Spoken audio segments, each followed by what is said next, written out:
Today in the classroom, we are beginning a video series that is all about how to draw the female head. Hanging out with me today is the beautiful Casey McGrath. She's going to help me out as we go through the step-by-step process.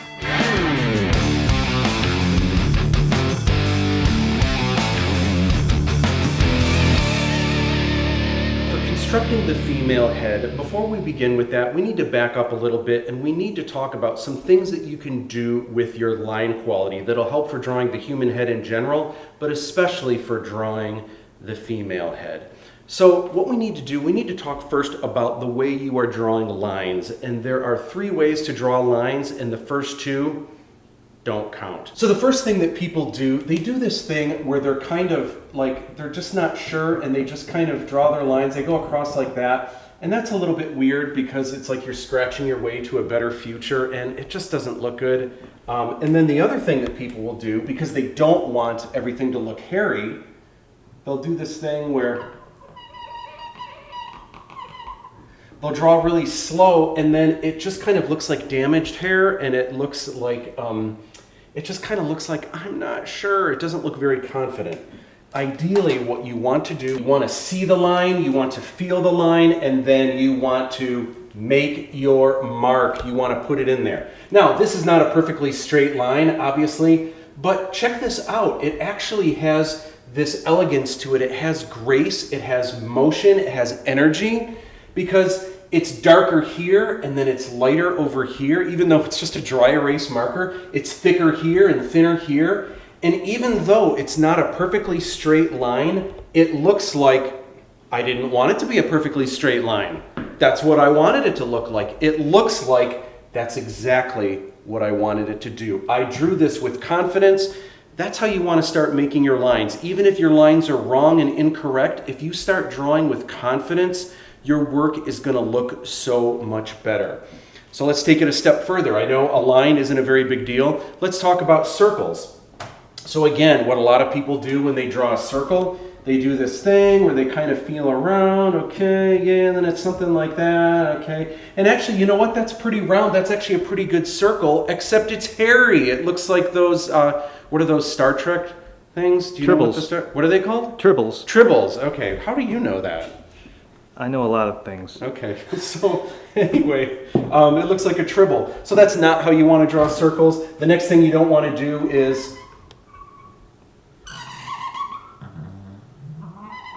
again, that's not a bad circle, but it isn't drawn with confidence. So what you want to do, you want to see the circle, and now that's not a perfect circle. Clearly, and that's almost like an egg, right? But do you see, and look, it's not even touching and it's kind of overlapping here. So obviously this is wrong, but this is drawn with confidence and this just feels really good. Have you ever seen like those futuristic drawings that they have at the auto show where from far away it looks really good and then when you look at it up close it's just a couple scribbles and like a little bit of chalk, a little bit of shading, and then they'll have like, I don't know, they'll have like a wheel like this and a wheel like this, and they'll have one here and it's like a futuristic little cute, put a spoiler on the back just to make it sexy. Right? So something like that, and you look at it and you're like, oh man, that is so sweet. I would love to have a car like that. But what the reality is, look at these wheels. If this thing were actually to start driving, it would be like, right? So, but there's just something about it. It doesn't feel that way. It feels professional. It's drawn quickly. It's got motion to it. It looks like I didn't want that tire to be completely round. So you want to start drawing with confidence. Okay, next up, I'm going to be drawing with a couple different colors here, and so what I want you guys to know, when I draw with a orange marker, this means I want you guys to draw lightly. Ideally, we are going to build things, and then we are going to get darker and darker as we go along. So if you've got colors, you can play around with these colors too. The only reason I'm starting with orange is the lightest color I have to work on the dry erase marker board. So orange means you are going to draw lightly. Red means what not to do. So what I'm going to do today, a lot of what you are learning with drawing, it's not about just what learning to do, it's about what not to do. And that's how we learn. We often learn from our mistakes, sometimes more than we do from our successes. So for example, I want you to imagine, let's say mom and dad have this little kid, and this kid is going to be riding a bicycle for the first time without training wheels. Now this kid is very nervous. The kid doesn't want to fall and everything. So let's say mom has the kid on a bike. So mom has the kid holding the kid, and the kid's real nervous, but she pushes the kid. So the kid, okay, and then she lets go, and the kid's wobbling, right? And then finally dad catches the kid 2 feet later, and the kid's like, I did it. And mom's like, I let go. You were actually riding the bike for all of 2 seconds, right? So that's what, okay, so at that point, is it safe to say that this child knows how to ride a bike? No, this child does not know how to ride a bike. But obviously there's going to be lots of tears and scabbed knees and ripped jeans along the way, but we don't truly know how to ride a bike until we know what not to do and how not to fall over. That's how we learn, and sometimes we learn quicker from our mistakes than we do from our successes. So what we need to do in order to construct the female head, we are going to start by drawing lightly, and we're going to start with basic shapes. And here's the reason why. I have a lot of friends who like drawing, but they do this thing when they start off where they will start by drawing a face, and they'll say, oh, I love drawing eyes. Here's the pretty eyelashes right here. There's the pupil, and then here's the nose, and then here's the other eye. Oh, the eyelashes. I'm so good at drawing eyelashes. And they kind of doodle when they're on the phone, and they're like, oh, pretty eyelashes. You know, and then this one's right here, maybe. And then eyebrows. Oh, I'm really good at drawing, I draw all the little hairs and stuff. And then lips, I'm really good. I draw lips all the time. They're so pretty. And there it is, blowing a kiss. Right? And then the hair. And then, oh, look at those pretty curls, right? So have you ever done a drawing before where when you draw it, you kind of look at it and you're like, man, that's really good. But then the next day you come back and it's like, wow, that's horrible. I thought that was good. It looks awful, right?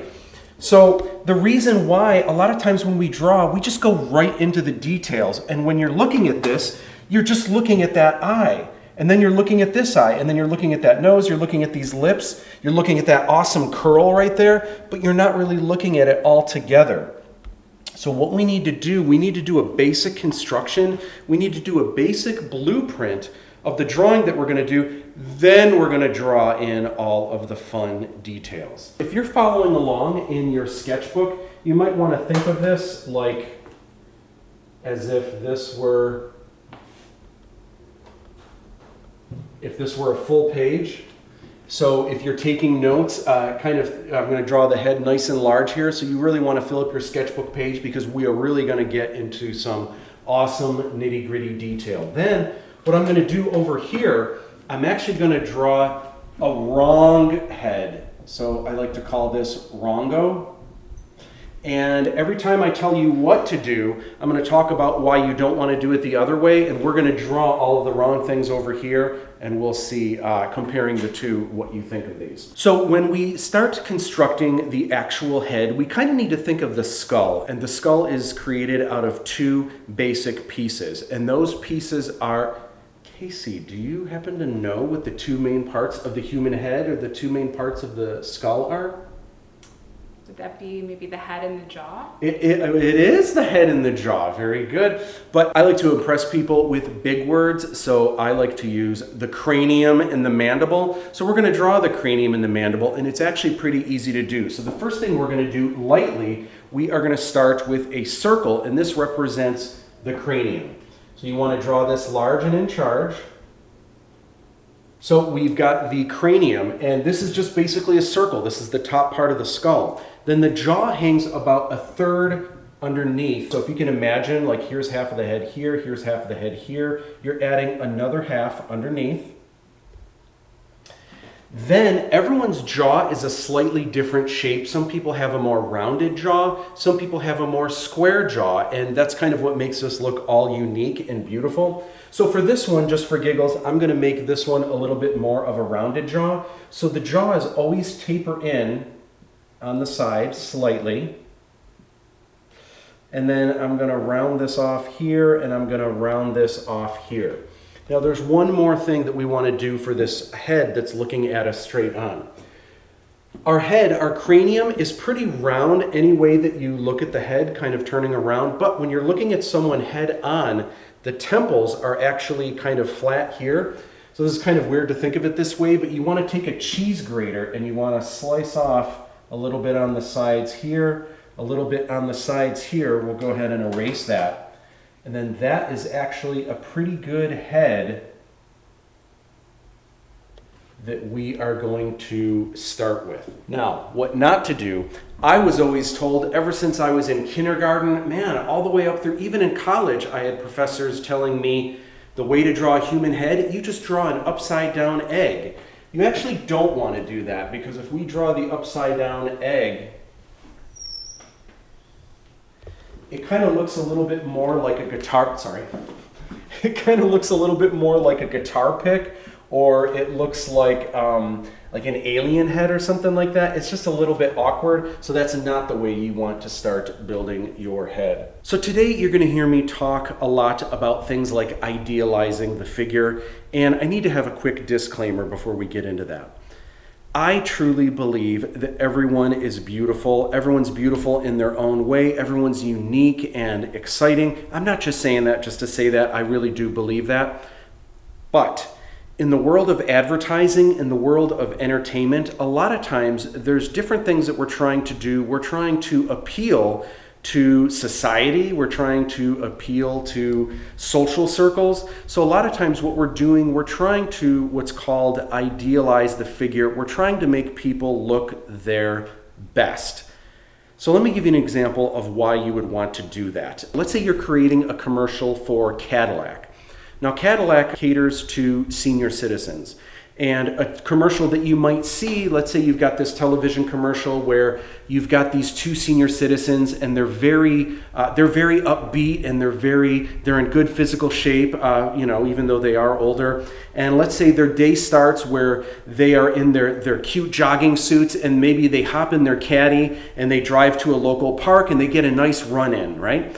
And then after that, they go and they get this awesome lunch buffet that's delicious. And then they hop in their caddy again and they pick up little Jimmy, which is their grandson, from school, and they take him to football practice, because the parents are too busy. And so they're rooting, for little Jimmy. And then they take little Jimmy and they drop that brat off at home, and they go and have a candlelight dinner at the Golden Corral, and then they hop in their caddy one more time to play not just bingo, but extreme bingo. And each time they're doing these exciting things, they hop in their Cadillac. Obviously, you've got people at home, senior citizens. It works out great for Cadillac, because who's just sitting at home with not a lot to do and maybe has a lot of money and they don't know what to do with it? Senior citizens, right? So this works out great because they're sitting at home going, gosh, my life isn't exciting like that. My grandkids are brats. But wait a minute, if I got a Cadillac, that would change everything. Then my life would be awesome. So you could see how that works out really well. What wouldn't work out really well? What if you made the same commercial, but instead of these energetic senior citizens that have a zest for life and are, in good physical shape and stuff, what if one of them has a walker and the other one's in a wheelchair, and maybe one of them's bitching the whole time and little Jimmy, and back in my day we walked to practice and we loved it, right? How many Cadillacs do you think that's going to sell? Probably not as many. So we definitely want to make people look their best. That's what we're trying to do. So any of the stuff that we go over today, these are not things that I'm trying to infuse, like this is what beautiful people are or anything like that. These are just things that I hear over and over in the industry that you definitely want to infuse into your drawing. With that said, there was a study that was done a number of years back where scientists wanted to know, is there actually a thing that makes people attractive? Is it a universal thing, or is it just kind of a thing that society teaches us? So what scientists did to conduct this experiment, they took 200 people and they separated them into two different groups. So they took the first 100 people and they simply took photographs of them. Now these 100 people, these were just random people from around the world. It was the most different assortment of people you could possibly imagine. So different ethnicities, different ages, different body types. Some people a little bit heavier, some people a little bit lighter, some people with long hair, short hair, different color eyes, different color skin, as different of people as you could possibly imagine. So all they did with this group, they simply took a photograph of them, and then they were done with that part of the experiment. Then they took the other 100 people, again, people from all over the world, older people, younger people, men, women, different body types, different hair lengths, different color eyes, everything that you can imagine that would make people different. And what they did, they took each person one by one into a room and they handed them this stack of 100 photographs of the first 100 people. And they said, okay, what we want you to do is we want you to separate this stack and we want you to make two piles. One pile is who you consider to be attractive. Second pile, who you consider to be, let's just say, not as attractive. So all 100 people did this, and the good news is, wow, there's actually hope for humanity, that everyone's pile of attractive was much, much bigger than the unattractive pile, so that's kind of a relief. The other thing that was kind of good news, there was no rhyme or reason to it at first, and at first scientists couldn't figure out what it was. Did it have anything to do with people being older or younger? Did it have anything to do with people being heavier or lighter, long hair, short hair, different ethnicities, different eye colors, different hair color? Did that have anything to do with it? No, it didn't. Scientists couldn't figure out what it was, and then they figured it out. And I'm curious, Casey, do you know what it is? Do you know what it is that scientists figured out that actually makes people attractive universally? Are their faces more symmetrical? They are. It's symmetry. Very good. And what you'll notice, if you've got your favorite celebrities that you follow on Instagram, James, who are you following? Who's a celebrity that you just can't quit? Daisy Ridley. Daisy Ridley, okay, and Ryan Reynolds maybe for the guys. Who's the guy that you follow that is dreamy? Ryan Reynolds? Yeah. Okay. So when you look at Daisy Ridley or Ryan Reynolds, they have very symmetrical features. Now, there's always exceptions to the rule. I'll give you an example of a guy, Harrison Ford, who I grew up with. He was always my favorite actor growing up as a kid. We associate people with things like Harrison Ford. He helped destroy the Death Star, and he beats up Nazis. And one time he was the president, and he hits people with a chair over the head, and he says, "Get off my plane," right? And he always points at people when he talks to them, right? So Harrison Ford, I'm so used to just like adoring him that anytime I see the guy, I just think he's amazing. He actually has very asymmetrical features. An example of a female that has asymmetrical features that guys think is hot would be Shannon Doherty from the original 90210. So there's always exceptions to the rule. That said, here's what we can do to help symmetry. When you have your head like this, to help you draw the symmetrical features, all you have to do is simply draw a line lightly. We're still drawing lightly at this point. But if you draw a line straight down like so, that is going to help you with your symmetry. So this is the basic setup for drawing the female head. I want you guys to join me in the next video, hanging out with Casey again, and we are going to get into eyes. All right, see you guys in the next video.